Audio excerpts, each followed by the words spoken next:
अस्सलाम वालेकुम, आप देख रहे हैं प्रोग्राम थिंक टैंक। मैं हूं आपकी मेज़बान मरियम ज़ीशान। मेरे साथ मौजूद हैं अयाज अमीर साहब, सलमान गनी साहब, डॉक्टर हसन अस्करी साहब और खावर घुमन साहब। नाज़रीन, आज एक अहम मुलाकात हुई है नून लीग के सदर शहबाज शरीफ और PDM के सरबराह मौलाना फजल रहमान के दरमियान। इस मुलाकात में दोनों रहनुमाओं ने फौरी इंतखाबात का मुतालबा किया है। इसके अलावा नैब ऑर्डिनेंस और चेयरमैन नैब की तकर्रुरी को चैलेंज करने पर इस मुलाकात में इत्तफाक हुआ।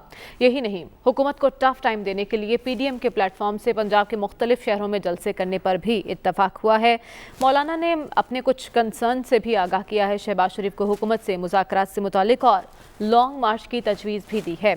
अया साहब, वैसे तो सियासतदानों में मेल मुलाकातें मामूल की बात हैं, लेकिन मौलाना और शहबाज शरीफ की अचानक मुलाकात और PDM जो कि सो चुकी थी तहरीक, उसको जगाने का फैसला हुआ है, मार्च की बातें हो रही हैं, ये सब आपको गैर मामूली नहीं लग रहा?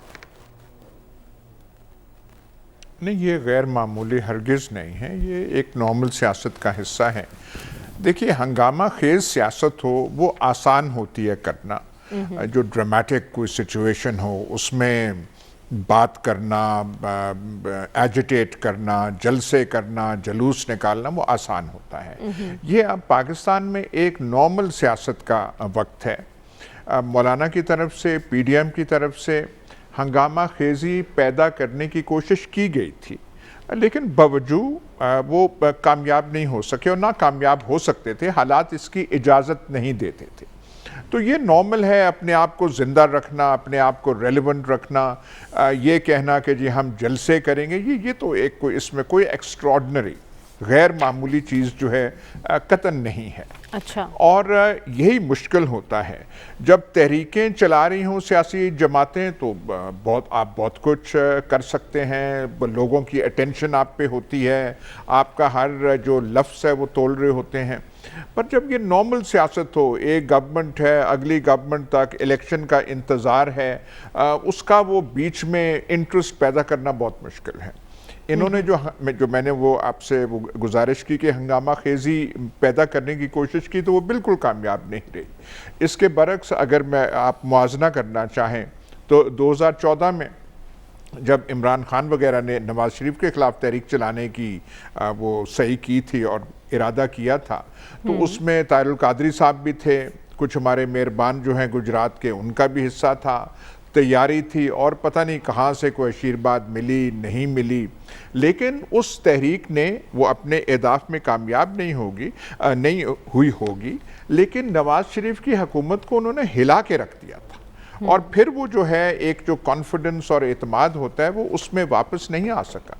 ये और बात है कि ख़ुद ही बहरान पैदा करने की सलाहियत भी नून लीग में बहुत थी। डॉन लीग्स वाला जो मसला है वो इदारों के साथ जो उन्होंने किया वो बिल्कुल गैर ज़रूरी था, उसकी उस वक्त कतन कोई ज़रूरत नहीं थी। लेकिन आ बैल मुझे मार, या कोई तीर चल रहा है तो आपने छलांग लगा के तीर को ज़रूर पकड़ना है, जो मियाँ साहब का एक ख़ास एक सलाहियत और एक ख़ास उनकी वो काविश हमेशा रही थी। तो ऐसे यहाँ पे कोई चीज़ है नहीं। और जो ये मौलाना फजल रहमान भी मिल रहे हैं शहबाज शरीफ साहब से, वो भी जानते हैं, शहबाज शरीफ भी जानते हैं कि मौलाना साहब के जहन में और ख्यालात हैं, शहबाज शरीफ के दिल में और जहन में बिल्कुल और हिकमत अमली है। सियाने हैं, अक्लमंद सियासतदान है शहबाज शरीफ, तो वो तासुर ऐसे नहीं देते, वो भी उंगली उठाते हैं, तनकीद करते हैं हुकूमत को, लेकिन जो उनकी हिकमत अमली दोनों की है, मौलाना के तो अगर बस में हो और वो गिरा सकें तो आज ही हुकूमत को हिला के रख दें, आज ही वो आग लगा दें, लेकिन ऐसे बात हो नहीं रही। और ये जो है ये किसी और पटरी पे चल रहे हैं, धीरे धीरे धीरे। और इनका जो प्रॉब्लम है अपनी पार्टी के साथ है, अपनी क़यादत के साथ है, अपने बड़े भाई के साथ है।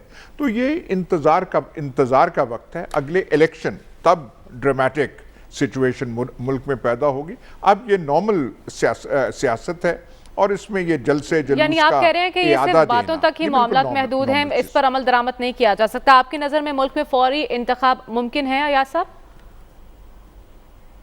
बिल्कुल नहीं, और उनको भी पता है, जो मुतालबा कर रहे हैं उनको भी पता है कि ऐसा नहीं होना। ٹھیک ہے، تو سلمان صاحب آپ کی تو ملاقات لیکن بھی بات ہوئی ہے کرنے میں کیا حرج ہے؟ شہباز شریف صاحب سے. ایک تو میں آپ سے ان کی باڈی لینگویج جاننا چاہوں گی، اور آج جو ملاقات ہوئی ہے یہ عوام کے درد میں ہوئی ہے یا اپنا کوئی درد اٹھا ہے، معاملہ کچھ اور ہے؟ کیوں فوری انتخابات کا مطالبہ کیا جا رہا ہے نون لیگ کی طرف سے؟ دیکھیں، میں ان سے ملا ضرور تھا، لیکن مجھے نہیں پتا تھا کہ جو چیزیں میں نے سمجھنے کی کوشش کی ہے وہ تو ساری ایاز صاحب نے کر دی ہیں. اچھا، میں انہوں نے جو بات کی ہے میں 100% اس کی تائید کرتا ہوں کہ مولانا فضل الرحمان صاحب کا ٹارگٹ حکومت سے نجات ہے، لیکن شہباز شریف صاحب کا ٹارگٹ یہ نہیں ہے کہ، اور آپ پاکستان کی سیاسی تاریخ اٹھا کے دیکھیں کہ جی بعض کے تحریکوں کے ایک وقت ہوتے ہیں، اور جو صورتحال پاکستان کے اندر بنی ہوئی ہے اس صورتحال کے اندر تو بعض پارٹیز اپنی غیر اعلانیہ انتخابی کمپین جاری کی ہوئی ہیں، اور شہباز شریف صاحب سے جو بات میں سمجھاؤں کہ قطعاً وہ ایسی چیز نہیں چاہتے کہ کوئی پاکستان کے اندر احتجاجی یا غیر معمولی صورتحال طاری ہو. البتہ وہ اس حوالے سے یکسو ہیں، اس حوالے سے وہ اپنی تیاری بھی کر رہے ہیں کہ جو احتساب آرڈیننس ہے اور بعض دیگر اس طرح کے ایشوز ہیں، اس میں وہ ایوان کے اندر وہ ضرور چاہتی ہیں کہ حکومت کو ٹارگٹ کیا جائے، حکومت پہ پریشر بڑھایا جائے.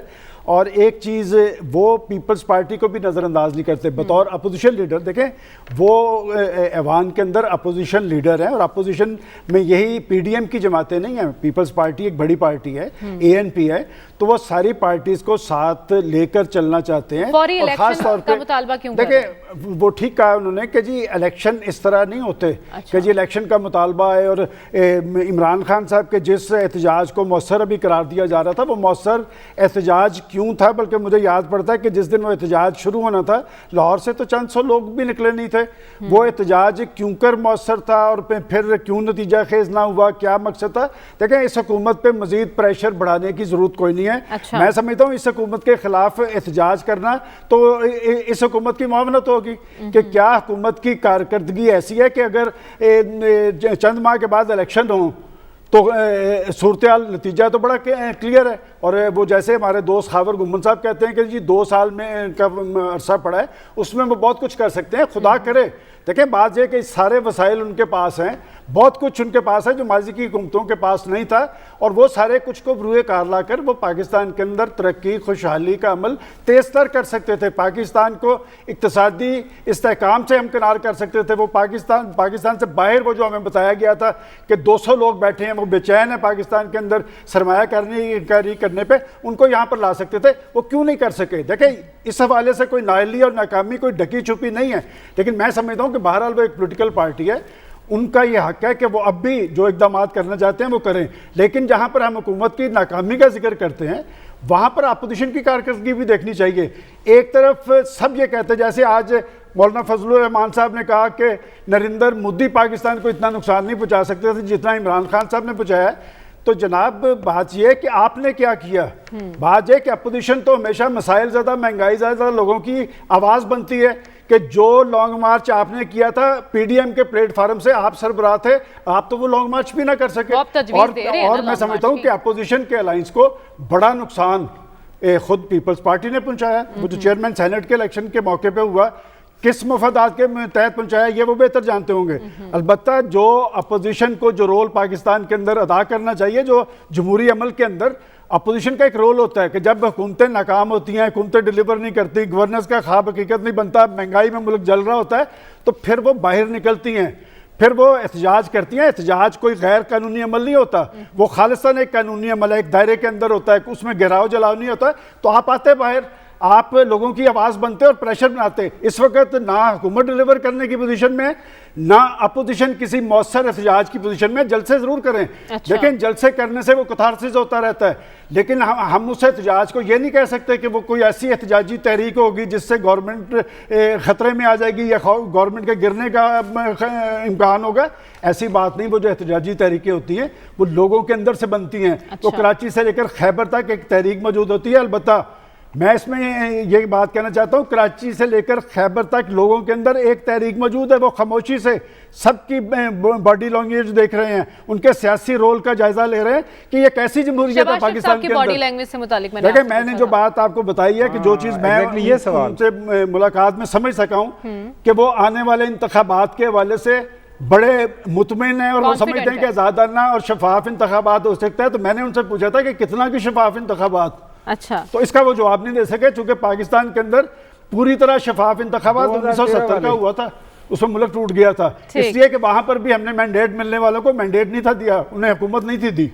ठीक है, लेकिन मेरा सवाल ये है डॉक्टर साहब, नून लीग कबल इस वक्त इंतखाबात की बात कर रही है, क्यों इतनी कॉन्फिडेंट दिखाई दे रही है जबकि पार्टी में खलीज वाज़े है? दो बयानियों की कन्फ्यूजन क्या ख़त्म हो गई है जो नून लीग चाह रही है फौरी इंतखाबात हो जाए? देखिए, ख्वाहिशात का इजहार करने में तो कोई बुराई नहीं है, और वो अलग बात है कि सियासत ख्वाहिशात पे नहीं चलती, सियासत अपनी हकीकतों पे चलती है। तो लिहाजा अपोजिशन ने, जिसमें मौलाना खासकर हैं, अपने आप को ज़िंदा रखने के लिए, अपने आप को एक्टिव दिखाने के लिए और लोगों को बताने के लिए हम मौजूद हैं, तो इस किस्म के बयानात जारी किए जाते हैं, मीटिंगें भी होती हैं। लेकिन इसमें आप ये देखें ना कि जो PMLN है या PPP है, ये दो बड़ी पार्टियां हैं और इनकी सोच, इनके जो मफादात हैं वो उससे काफ़ी मुख्तलिफ हैं जो मौलाना साहब के हैं।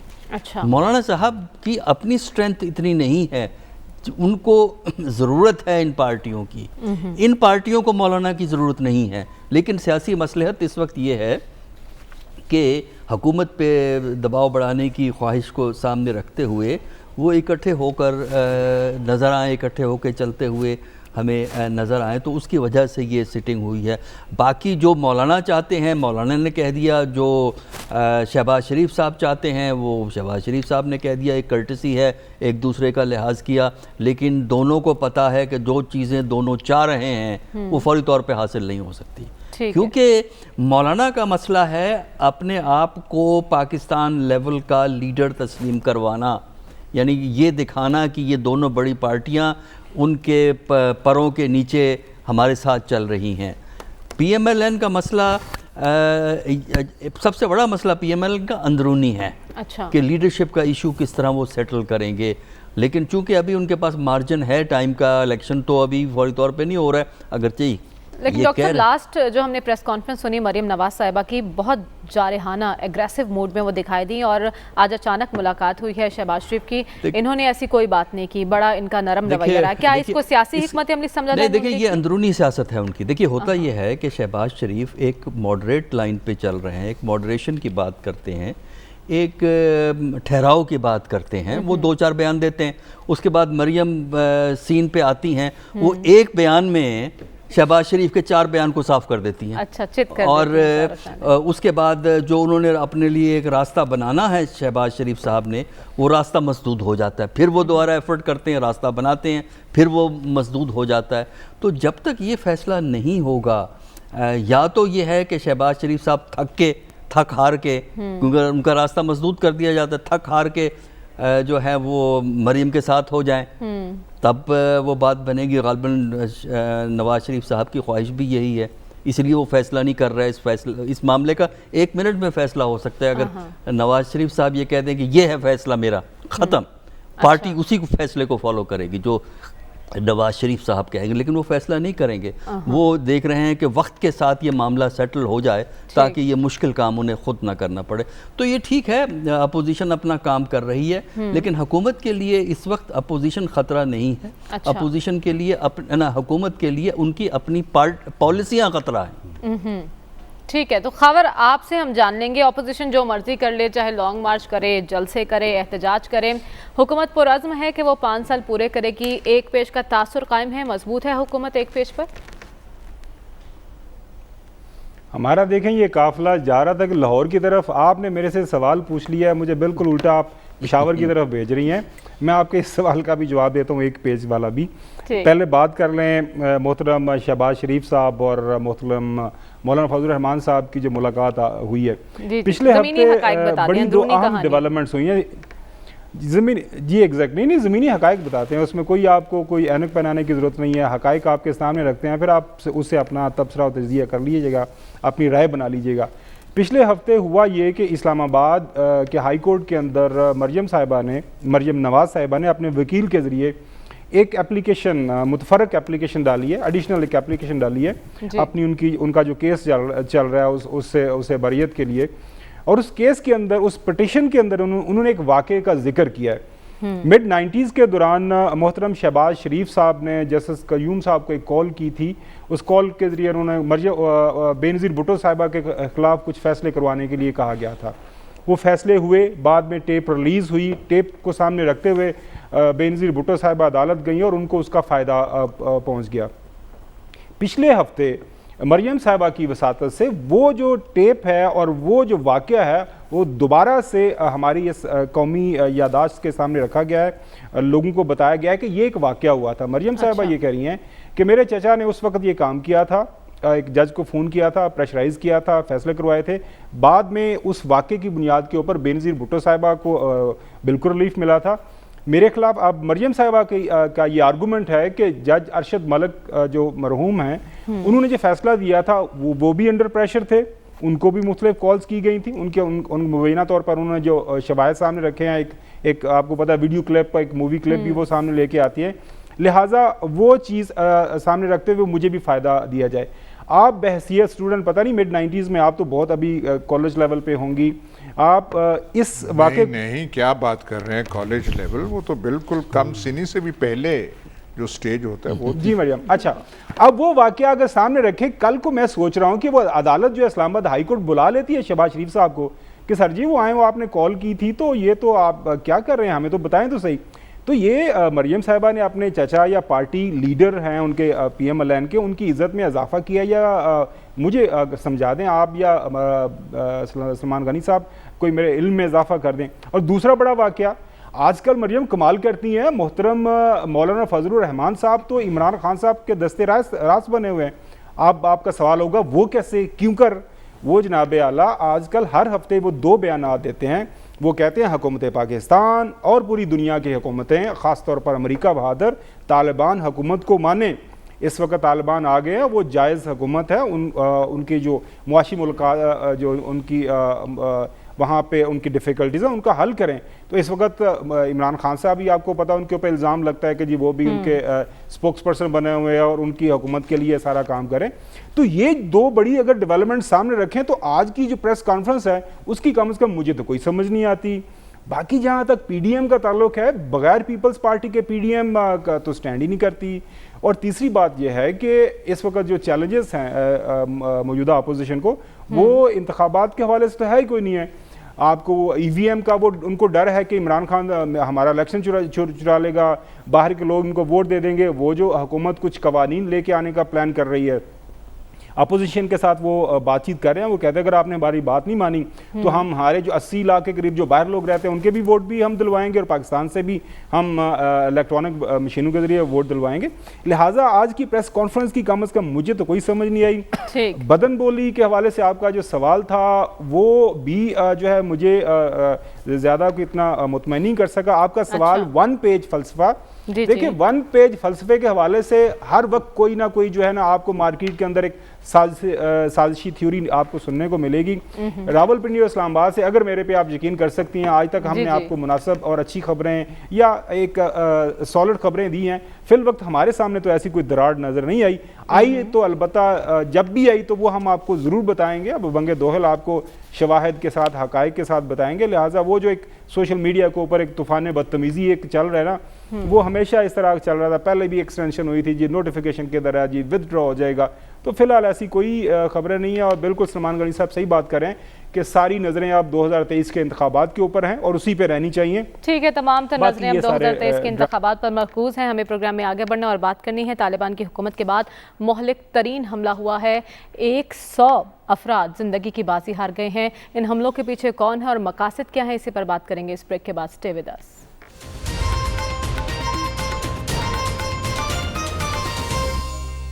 वेलकम बैक नाज़रीन। तालिबान की हुकूमत आने के बाद अफगानिस्तान को दहशतगर्दी की नई लहर का सामना है। कुंदूज में नमाज जुमा के दौरान खुदकुश धमाका हुआ है जिसके नतीजे में 100 अफराद जाँ बहक हो गए जबकि 200 से ज़ायद अफराद ज़ख्मी हैं।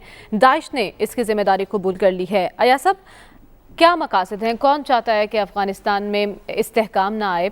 दाइश अगर ये कर रहा है तो किसकी इमा पर कर रहा है? नहीं, पर तालिबान के खिलाफ है दाइश। और जब वो अमेरिकी जा रहे थे तो वो जो एयरपोर्ट पे धमाका हुआ था, अमेरिकन वार्न भी कर रहे थे कि ये ख़तरा है, वहाँ हुआ।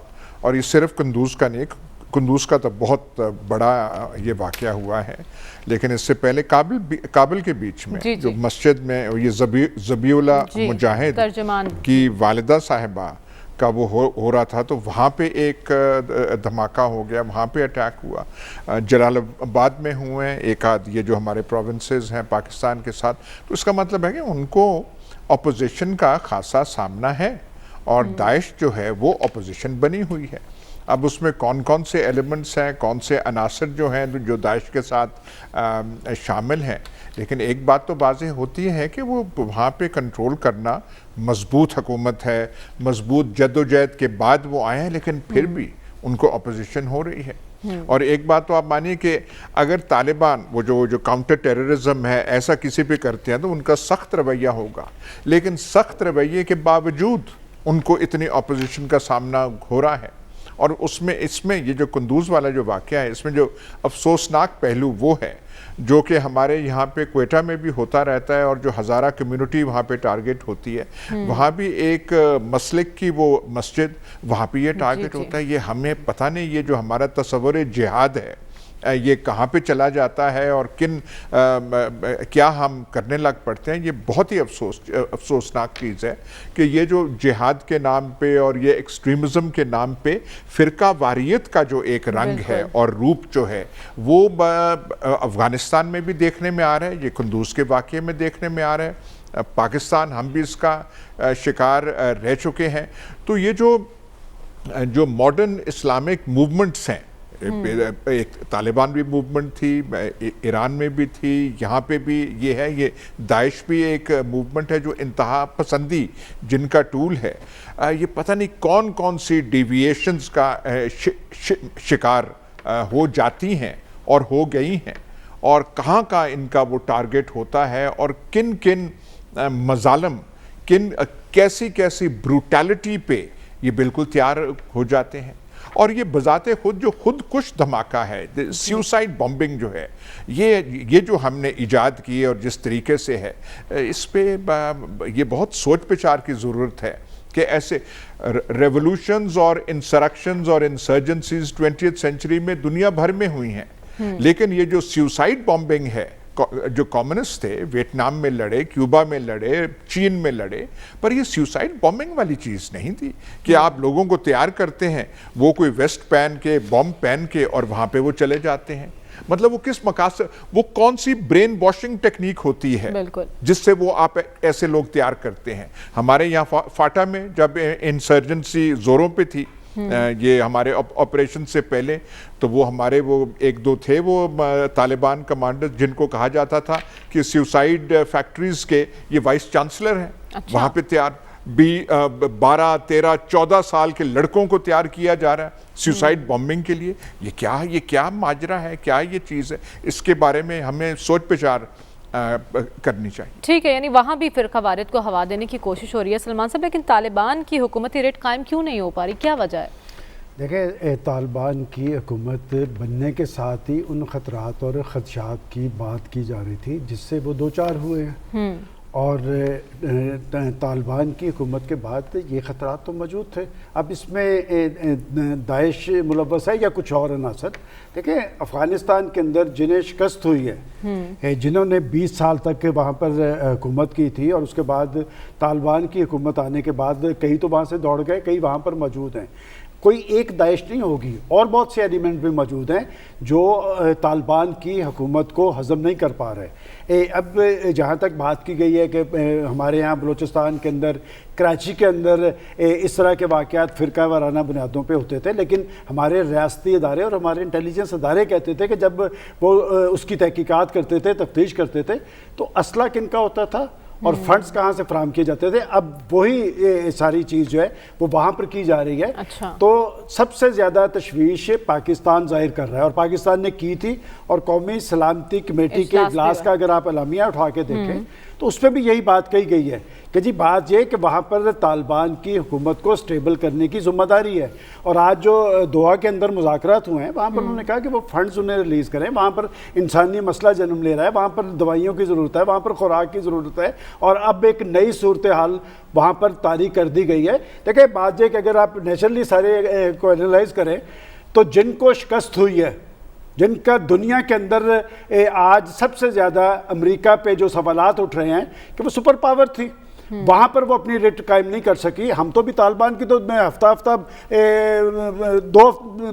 ایک ڈیڑھ ماہ ہوا حکومت قائم ہوئے، تو ان کی ابھی تک اس میں اور ان کا کوئی ایکسپیرینس نہیں ہے.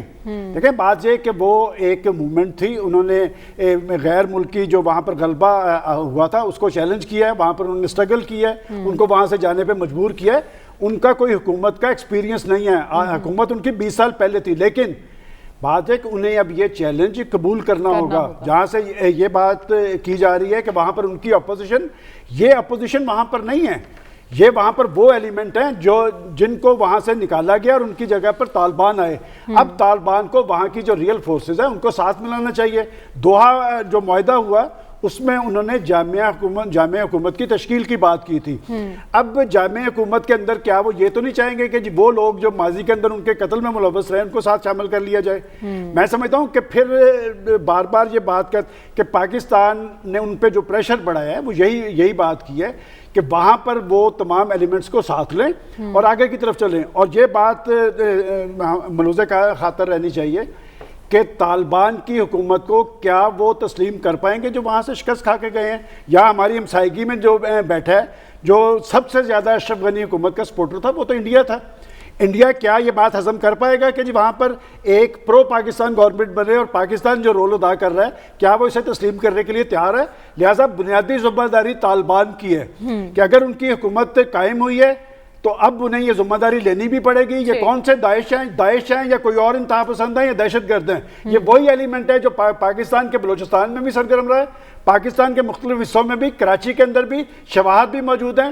یہ ان کو دشمن سمجھ کر ان کے خلاف نبرد آزما ہونا چاہیے اور وہ جڑیں کاٹنی چاہیے. دیکھیں بات یہ کہ افغانستان کے اندر امن قائم ہوگا. پاکستان کیوں سنجیدہ ہے کہ اس کے اثرات پاکستان پہ آتے ہیں. سب سے زیادہ پریشانی پاکستان کو ہے، اس لیے کہ ماضی کے اندر بھی ہم نے افغانستان کی صورتحال کو بھگتا اور آنے والے وقت کے اندر ہم اس کے متحمل نہیں ہو سکتے. لیکن داعش صرف پاکستان اور افغانستان کے لیے پریشانی کا باعث نہیں. ڈاکٹر صاحب امریکی انٹیلیجنس رپورٹس بھی یہ بتا رہی ہیں کہ امریکہ کے لیے بھی داعش خطرہ بن سکتا ہے. تو کیا ایسی صورتحال میں امریکہ کوئی مداخلت کر سکتا ہے افغانستان میں؟ ڈرون حملوں کا سلسلہ جاری رکھ سکتا ہے امریکہ؟ دیکھیے یہ سچویشن کافی کمپلیکس ہے جس میں امریکہ بھی ایک پلیئر بن سکتا ہے. فی الحال تو کوئی وہ اتنا پلیئر نہیں ہے اس وقت افغانستان میں، لیکن بن سکتا ہے. دیکھیے یہ سچویشن اس لیے کمپلیکس بنتی ہے کہ جو داعش ہے افغانستان کی در حقیقت ایک سٹیج پہ طالبان ہی کا حصہ تھے. انہی میں سے بریک کر کے جو ایکسٹریمسٹ تھے، ہارڈ لائنر تھے، انہوں نے جو عراق کی اوریجنل آئی ایس تھی، اسلامک اسٹیٹ یا داعش تھی، اس کے ماڈل کو استعمال کرتے ہوئے انہوں نے یہاں یہ تنظیم بنائی جو طالبان سے پہلے بھی لڑ رہی تھی. یعنی برسر اقتدار آنے سے پہلے بھی یہ طالبان کے مخالف تھے. اب طالبان حکومت کو یہ ایک بہت بڑا چیلنج ہے، اور وہ اس لیے چیلنج ہے کہ ان کی انٹرنل کنسولیڈیشن پہ شکوک جو ہیں وہ پیدا ہوں گے اگر اس قسم کے واقعات جو ہیں افغانستان میں زیادہ ہوتے ہیں اور ہوتے ہیں کہ کس حد تک یہ کنسولیڈیٹ کریں گے. یہ خطرہ نہیں ہے کہ داعش جو ہے طالبان کو ناک آؤٹ کر دے گی یا ان کی حکومت گرے گی. طالبان کی حکومت نہیں گرے گی، طالبان کی حکومت مضبوط ہے، لیکن طالبان کی حکومت کو اگر انٹرنیشنل ایکسیپٹیبلٹی لینی ہے تو اس کے لیے اس قسم کے عناصر کو کنٹین کرنا ضروری ہے. تو اس لحاظ سے یہ اہم ہے. یہ خطرہ نہیں ہے کہ کابل میں داعش قبضہ کر لے. کابل میں حکومت جن کی ہے طالبان کی ہے وہ چلے گی، لیکن اس کی کریڈیبلٹی کویسچن ہوتی ہے. پھر اس کے علاوہ خطرہ یہ بھی ہے کہ اس داعش کی حرکتوں کی وجہ سے کچھ اور تنظیمیں نہ سر اٹھانا شروع کر دیں اور وہ پھر اس قسم کی کارروائی کریں جو افغانستان کی سرزمین سے باہر جائے، اور یہاں پھر امریکہ ریلیونٹ ہو جاتا ہے. جو آج مذاکرات ہوئے ہیں ان میں جو افغانستان کا انٹرسٹ ہے کہ وہ اپنے آپ کو سٹیبلائز کرنے کے لیے سب سے اہم چیلنج افغانستان کا اکنامک ہے. ڈومیسٹک اکنامک چیلنج اور انٹرنیشنل اکنامک سپورٹ کی ان کو ضرورت ہے. وہ یہی چاہتے ہیں کہ انٹرنیشنل سپورٹ ملے گی، اکانومی ان کی بہتر ہوگی تو اس قسم کے عناصر کو کنٹرول کرنا آسان ہوگا. دنیا مدد کرے گی افغانستان کی؟ دیکھیں اس میں یہ ہے کہ امریکہ نے جو میٹنگ کی ہے اس میں جہاں تک ہمارا اندازہ ہے کہ امریکہ جو ہے اس وقت تو کمٹ نہیں کرے گا پیسہ ریلیز کرنے کے لیے کیونکہ ان کا بینکنگ سسٹم کا پیسہ بھی روکا ہوا ہے. لیکن امریکہ نے ایک انڈیکیشن ضرور دی ہے کہ داعش کو کنٹرول کرنے کے سلسلے میں وہ مدد کر سکتے ہیں، لیکن کس طرح مدد کریں گے؟ کیونکہ ان کو مدد کرنے کے لیے کیا وہ افغانستان کے اندر پریزنس چاہتے ہیں جس کے لیے طالبان کبھی ایگری نہیں کریں گے، یا وہ پاکستان کے ذریعے یہ پاکستان کے لیے مصیبت بن جائے گی؟ تو ایک بڑا مشکل ہے، لیکن یہ ہے کہ امریکی اس بات کے لیے تیار ہوں گے کہ وہ مدد کریں، لیکن جو انہوں نے پیسہ ان کا روکا ہے بینکنگ سسٹم کا، یا جو اکنامک اسسٹنس ان کو ریلیف نہیں پرووائڈ کر رہا ہے، اس پہ ابھی تک وہ فرم ہیں، لیکن داعش کے لیے وہ کوآپریٹ کرنے کو تیار ہوں گے۔ اس میں مسئلہ یہ ہے کہ کس طرح وہ کریں گے یہ ہمیں معلوم نہیں، یہ افغانستان کو یہ سوچنا پڑے گا کہ کس طریقے سے وہ اپنے، ایک اور ان کے لیے راستہ ہے کہ جو ہمسایہ ممالک ہیں ان کی کوآپریشن حاصل کریں، اور ان کی کوآپریشن کے بعد جو اس قسم کے عناصر ہیں ان کی سرکوبی کی جائے۔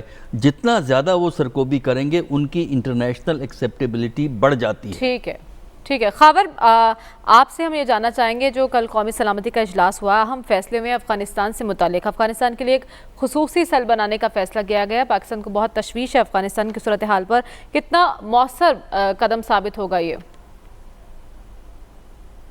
دیکھیں، ایک تو کل وینڈی شامن جو پاکستان کے اندر موجود تھیں، ان سے جی ملاقاتیں ہوئی ہیں، اور یہ سیکیورٹی کونسل کی جو میٹنگ ہوئی ہے، بنیادی طور پر مدعا ایک ہی بیان کیا گیا، اور جو محترمہ جو آئی ہوئی تھیں ان کو بھی یہی بتانے کی کوشش کی گئی ہے کہ افغانستان کے اندر جو اس وقت حالات و واقعات ڈیولپ ہو رہے ہیں اب وہ بڑے خطرناک ہیں۔ طالبان، ایک تو ان کے پاس پیسہ نہیں ہے، ظاہر ہے پہلے تو وہ ایک جنگ لڑتے تھے، کنسنٹریٹڈ ایریاز کے اندر وہ چلے جاتے تھے، وہاں پہ حملہ کیا، ایریا قبضے میں کر لیا۔ اب پورے افغانستان میں ایک تو وہ ان کو اپنے آپ کو تھن آؤٹ بھی کرنا پڑ رہا ہے۔ اب ظاہر ہے 60-70 ہزار کے قریب ان کی کہا جاتا تھا یہ اتنے لوگ ہیں، تو وہ جب پورے افغانستان میں پھیلیں گے تو پھر اس لیول کا کنٹرول بھی ان کے پاس نہیں ہے۔ سابقہ جو پولیس یا اس سے پہلے جو سیکیورٹی فورسز وہاں پہ موجود تھیں، ان کو کس طرح انگیج کرنا ہے، ان کو دینے کے لیے جو آپ کے پاس پیسہ نہیں ہے تنخواہیں دینے کے لیے، وہ پیسہ کہاں سے آئے گا؟ یہ جو آج کی ملاقات ہوئی ہے دوحہ کے اندر، وہاں پہ افغانستان کے امیر خان متقی، ان کے جو وزیر خارجہ ہیں، اور ملا عبدالحق واسق جو انٹیلیجنس چیف ہیں افغانستان کے، طالبان کے موجودہ جو سیٹ اپ ہے، وہ وہاں پہ موجود ہیں۔ اطلاعات کے مطابق امریکہ کی طرف سے ان کے یو ایس ایڈ کے آفیشلز اور انٹیلیجنس آفیشلز وہاں پہ موجود ہیں۔ بنیادی طور کے اوپر جو وہاں پہ جو ترجیح ہے امریکہ کی، وہ یہی ہے کہ افغانستان کی سرزمین، جس طرح خبریں آ رہی ہیں، داعش یا اس طرح کی دوسری ایکسٹریمسٹ آرگنائزیشن کے لیے دوبارہ سے کوئی بریڈنگ گراؤنڈ نہ بن جائے، تو ان کو کس طرح روکنا ہے، اور اس کے ساتھ ساتھ جو ہیومینیٹیرین ایڈ جو افغانستان کو چاہیے وہ کس طرح پہنچنی ہے۔ دیکھیں، اس وقت بھی افغانستان کے اندر اگر حالات کو ہم ٹھیک ہونا ہے تو اس کے لیے امریکہ کی اشیرباد بہت ضروری ہے۔ وجہ بڑی واضح ہے، کیونکہ پیسہ ہے، جب تک امریکہ سپورٹ نہیں کرے گا، این جی اوز ہوں، انٹرنیشنل ادارے ہوں، یا مختلف ممالک کی کمپنیز ہوں، اگر امریکہ اجازت نہیں دے گا، امریکہ ان کے اوپر پابندیاں لگا دے گا کہ جو بھی کاروبار افغانستان کے ساتھ کرے گا۔ مسئلہ تو یہی ہے نا، کوئی بھی ملک افغانستان کو اس لیے نہیں مان رہا کہ اگر مانتے ہیں وہاں ان کے ساتھ کوئی کاروبار بڑھاتے ہیں تو وہ امریکہ کی طرف سے پابندیاں لگ جائیں گی، ہماری جو سو کالڈ مہذب دنیا ان کی وجہ سے بھی پابندیاں لگ جائیں گی۔ تو میرے خیال میں یہ پوری دنیا کے لیے ایک لمحہ فکریہ ہے، پاکستان کے لیے تو ہے ہی ہے۔ ہم تو جس طرح ہمیشہ ہم نے ذکر کیا ہے، افغانستان کے اندر حالات اچھے ہوں گے تو ہمارے لیے بہت آسانیاں پیدا ہوں گی۔ افغانستان کے اندر اگر حالات مشکل ہوں گے، وہاں پہ قحط ہوگا، وہاں پہ خشک سالی آلریڈی ہے، وہاں پہ اگر غذا اور باقی جو ضروریات ہیں اس کی کمی پیدا ہو جائے گی، تو وہ سارے کا سارا جو اس کا امپیکٹ ہے پاکستان کے اوپر آئے گا۔ آلریڈی آیا ہوا ہے، یہاں سے چیزیں سمگل ہو رہی ہیں مختلف رستوں سے، آٹا، چینی، چاول، ساری چیزیں ڈالرز تک وہاں پہ جا رہے ہیں سٹن سطح کے اوپر۔ لہٰذا پاکستان اپنے تئیں کوشش کر رہا ہے، دنیا کو بتانے کی بھی کوشش کر رہے ہیں۔ ایونچولی جو ہے، جس طرح میں نے عرض کیا کہ امریکہ کو راضی کرنے کی کوشش کی جا رہی ہے، اور یہ دوحہ کے اندر جو ملاقات ہوئی ہے، ہمارے کچھ جو ذرائع ہیں ان کے مطابق یہ یہاں سے ایک مثبت جو ہے تبدیلی ڈیولپمنٹ کے چانسز ہیں، کیونکہ جو طالبان کا ایک ٹاپ جو ڈیلیگیشن ہے تمام اختیارات کے ساتھ وہاں پہ موجود ہے، وہ بات چیت کر رہے ہیں۔ ہمیں جو چیک لسٹ دی گئی ہے جو محترمہ آئی تھی اس میں یہی چیزیں شامل ہیں، वो यही कि जी आप भी नज़र रखें कि अफ़गानिस्तान के अंदर दोबारा ये मामलात उस तरह के ख़राब ना हों, तो कुछ मिल बैठ के आगे बढ़ते हैं। तो हम तो ऑलरेडी दुनिया को कह रहे हैं कि आपने पहले 20 साल यहाँ पे टाइम गुजारा है, ट्रिलियंस ऑफ डॉलर ज़ाया किए हैं, तो अब थोड़ा सा खुदारा इनके ऊपर थोड़ी नज़र करम करें। इनके पैसे वैसे इनके जो पैसे हैं वही इनको दे दें, कम से कम वहाँ पे जो हालात हैं वो मुताबिक जो कम से कम तालिबान बारहा हर फोरम पर ये बात कर रहे हैं कि दुनिया को आगे बढ़ना होगा अफगानिस्तान की मदद के लिए, और सवाल हमारा यही है कि दुनिया की एक्सेप्टेंस से क्या अफगानिस्तान के तमाम मसाइल हल हो जाएंगे? इसी पर गुफ्तगू करेंगे इस ब्रेक के बाद। Stay with us.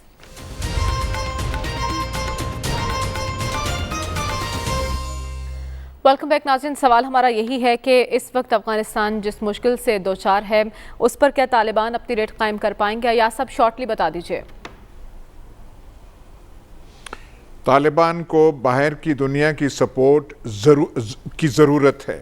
उनको डॉलर्स चाहिए, चीन से इमदाद चाहिए, रूस से एंगेजमेंट चाहिए, पर तालिबान को भी थोड़ा सा चेंज, बाकी दुनिया देखना चाहती है कि ये तब्दील हुए हैं या पुराने मुल्ला उमर वाले तालिबान हैं। और तालिबान को देखना चाहिए कि इन चीज़ों में ना फंसे रहें कि दाढ़ियाँ कितनी होनी चाहिए, वो शलवारें ऊपर हो या नीचे हो।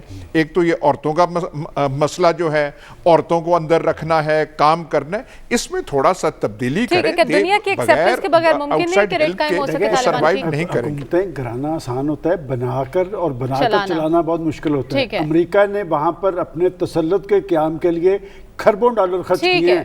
आज वहां पर अफगानिस्तान की बहाली के लिए अगर चंद करोड़ डॉलर वो दे देगा तो इंसानियत के हवाले से और अमन के हवाले से हुकूमत तो बना ली, तालिबान ने चला पाएंगे डॉक्टर साहब? देखिए, इस वक्त रेट उनकी मौजूद है, लेकिन रेट को सस्टेन करने के लिए, मजबूत और मुस्तहकम करने के लिए इक्तिसादी चैलेंज है। एक उसकी डोमेस्टिक और एक इंटरनेशनल। देखें, बगैर पैसे के आप नहीं चल पाएंगे। आपने अगर हुकूमत चलानी है तो आपको लोगों को तनख्वाहें देने के लिए पैसा चाहिए। पैसा वही ठीक है, यानी दुनिया के एक्सेप्टेंस और इमदाद के बगैर अफगान हुकूमत को मुश्किलात का सामना करना पड़ेगा। हमारे प्रोग्राम से अब तक के लिए इतना ही। हमें इजाज़त दीजिए, आपसे इंशाल्लाह कल मुलाकात होगी। अल्लाह हाफ़िज़।